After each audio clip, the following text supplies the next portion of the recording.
The decision to go ahead with D-Day relied on one man, and he wasn't a general or a politician.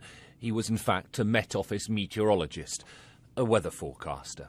Group Captain James Stagg had the job of advising the American general, Dwight Eisenhower, when the conditions were good to go. The very outcome of World War II would depend on him getting it right.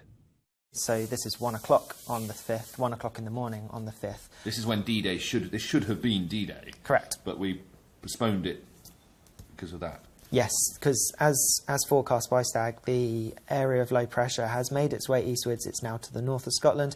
We've got this cold front running down the channel. There were strong winds, there was rain, reducing visibility, completely unsuitable conditions for the D-Day landing. These are the very charts that James Stagg used to make his judgment. There were a lot of strict guidelines as to what the weather had to be doing in order for a successful D-Day landing. Now, these included that it needed to be within a few days of a full moon, and also you needed low tides at dawn. Too choppy and the landing crafts wouldn't make it onto the beaches. Too cloudy and the paratroopers wouldn't hit their drop zones. Those sent in first, shortly after midnight on June the 6th, could only hope for the best.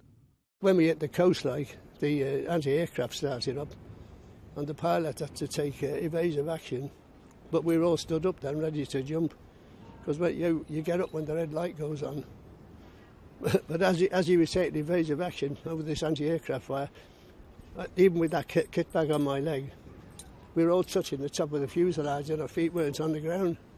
I was just sitting there thinking what it was going to be like to land in the glider in that sort of terrain and inside a gun battery, which they had got no chance. How are they going to land us in there?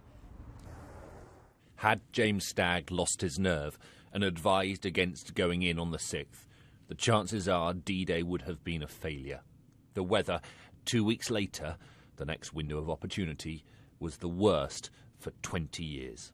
And this is illustrated in this document here from Stagg to Eisenhower. And this shows how bad the weather would have been if they'd waited for the next appropriate time with the tides. In response to this, Eisenhower replied to Stagg, "Thanks, and thank the gods of war that we went when we did."